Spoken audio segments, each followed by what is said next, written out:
Hi hello this is Sukanya. என்னுடைய second வீடியோவே இவ்வளோ இமோஷ்னல் ஆகும், இவ்வளோ ஒரு பெரிய டேர்னிங் பாயிண்ட்டை மாறும் அப்படின்னு நான் கொஞ்சம் கூட எக்ஸ்பெக்ட் பண்ணலை. வீடியோவை கண்டிப்பாக கடைசி வரைக்கும் பாருங்கள்.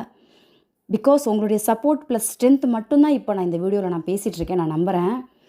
ஸோ ஹாய் எல்லாருக்கும். ரொம்ப நாள் ஆச்சு இல்லையா நான் கேமரா முன்னாடி வந்து பேசிட்டு. இந்த வீடியோ எடுக்கணும்னா வேண்டாமா, நான் நிறைய தடவை யோசித்தேன். ஆனால் இவ்வளோ நாள் என்னை மிஸ் பண்ணி மெசேஜ் பண்ண ஒரு சில பேருக்காக மட்டும்தான் இந்த வீடியோவை நான் போடுறேன். கடைசி கொஞ்ச நாள் என்னோடய வாழ்க்கையில் கொஞ்சம் ரொம்பவே வேறு மாதிரி போயிட்டு இருந்துச்சு. என்னால் நார்மலாக கூட இருக்க முடியல.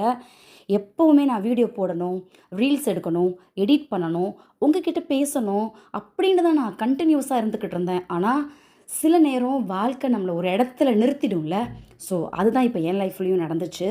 நான் வெளியில் சிரிச்சிட்டு இருந்தாலும் உள்ளுக்குள்ளே என்ன நடக்குது அப்படின்னு ஒரு சில பேருக்கு மட்டும்தான் தெரியும், புரியும்.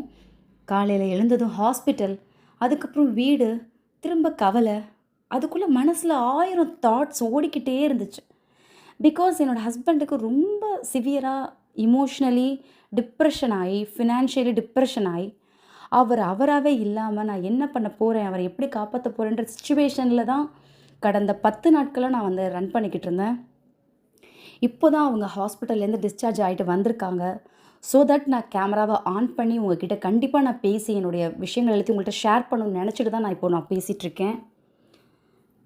என்னோடய வாழ்க்கையில் ஒரு ரொட்டீனாகவே இல்லாத மாதிரி போயிடுச்சு.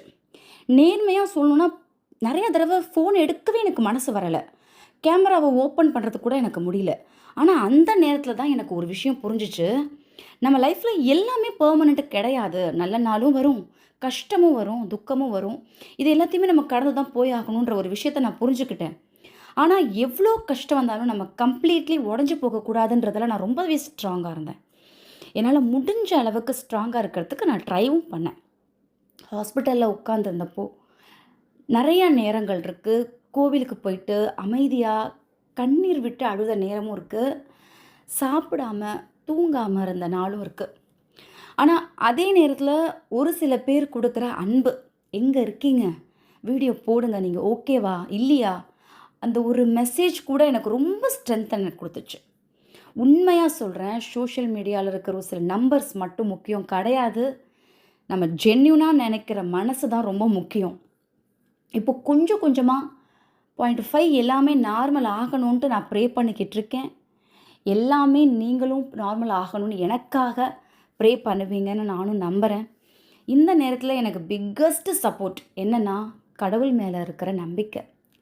சில நேரம் மனுஷங்க கூட இருக்க மாட்டாங்க, ஆனால் நம்ம நம்பிக்கை மட்டும் நம்மளை விட்டு போகாது. நான் இப்போ இந்த வீடியோவில் வந்து ரொம்ப பர்ஃபெக்டாக பேசலாம் அப்படின்லாம் நீங்கள் நினைக்காதீங்க. என்னுடைய மனசில் இருக்கிறத நான் அப்படியே சொல்லணும் அப்படின்னு தான் நான் கேமராவையே நான் ஆன் பண்ணேன். ஏன்னா வாழ்க்கை எப்போவுமே ஆஸ்தட்டிக்காக ரீல்ஸ் மாதிரிலாம் இருக்காது. சில நேரம் மெஸ்ஸியாக இருக்கும், சில நேரம் பெயின்ஃபுல்லாக இருக்கும், சில நேரம் நம்ம ஸ்ட்ராங்காக இருக்கணும்னு ஃபோர்ஸ் பண்ணும். ஆனால் அந்த ஃபேஸையும் நம்ம கடந்து தான் போகணும். இந்த சில நாட்களில் நான் ஒரே ஒரு விஷயம் கற்றுக்கிட்டேன். அது என்ன அப்படின்னா, நம்மளை நாம தான் பார்த்துக்கணும். மனசு உடையுதா, மனசு சோர்வாக இருக்கா, கொஞ்சம் ரெஸ்ட் எடுத்துக்கணும். அழணும்னு தோணுதா அழணும், ப்ரே பண்ணணும்னு தோணுதா பண்ணணும், டான்ஸ் ஆடணும்னு தோணுதா ஆடணும், சிரிக்கணும்னு தோணுதா சிரிக்கணும். ஹீலிங்க்கு நம்ம டைம் எடுத்துக்கலாம், அது தப்பே கிடையாது. இப்போது அந்த மாதிரி நான் திரும்ப வரத்துக்கு நானே ட்ரை பண்ணிக்கிட்டு இருக்கேன். திரும்பவும் வீடியோஸ், ரீல்ஸ், நார்மல் லைஃப் அதெல்லாம் கொஞ்சம் கொஞ்சமாக ஆரம்பிக்கணும்னு நானும் நினச்சிட்ருக்கேன். இந்த வீடியோவை இவ்வளோ தூரம் எனக்காக பார்த்துட்ருக்கீங்க அப்படின்னா உண்மையாகவே ரொம்ப ரொம்ப தேங்க்யூ. உங்கள் சப்போர்ட் எனக்கு ரொம்ப பெரிய ஸ்ட்ரென்த். எல்லாமே சீக்கிரமாக நல்லபடியாக ஆகணும் அப்படின்ட்டு நீங்கள் ப்ரே பண்ணுங்கள். ரொம்ப நாள் கழித்து இவ்வளோ பெரிய கம்பேக் வந்து இப்படி ஒரு கிரிட்டிக்கல் சுச்சுவேஷனுக்கு அப்புறம் தான் என் லைஃப்பில் இப்படி ஒரு கம்பேக் வரணுமா அப்படின்னு தோன்ற அளவுக்கு நான் வந்து நிறைய கஷ்டங்களை பார்த்துட்டேன். நிறைய பேரை பற்றி புரிஞ்சுக்கிட்டேன், தெரிஞ்சுக்கிட்டேன். யார் என்னன்றது நம்ம கஷ்டத்தப்போ தான் தெரியும். யார் கூட இருக்காங்க, யார் கூட இல்லை அப்படின்றதெல்லாம் நான் புரிஞ்சுக்கிட்டேன். இப்போது பழைய மாதிரி என்னுடைய லைஃப் பழைய ரொட்டீனுக்கு அவங்க திரும்பவும் கிச்சனுக்கு வர்றது, எனக்கு ஹெல்ப் பண்ணுறது, சமைக்கிறதுன்னு சொல்லிட்டு, இந்த மாதிரி நிறைய விஷயங்கள் வந்து பண்ணுறது எனக்கு ரொம்ப இது ஜஸ்ட் ஒரு வீடியோஸ்ன்னு நான் சொல்ல மாட்டேன். என்னுடைய ஹாப்பினஸ். இதை நான் உங்கள்கிட்ட ஷேர் பண்ணணும். எல்லாருமே சொல்லுவாங்க, இதெல்லாம் நீ ஏன் போடுற? இதெல்லாம் நீ ஏன் செய்கிற? என்னுடைய ஹாப்பினஸ். நான் நானாக இருக்கணும்னு நினப்பேன். என்னை சுற்றி உள்ளவங்களையும் நான் சொல்கிற விஷயம் என்னென்னா, நீங்கள் நீங்களாக இருங்க.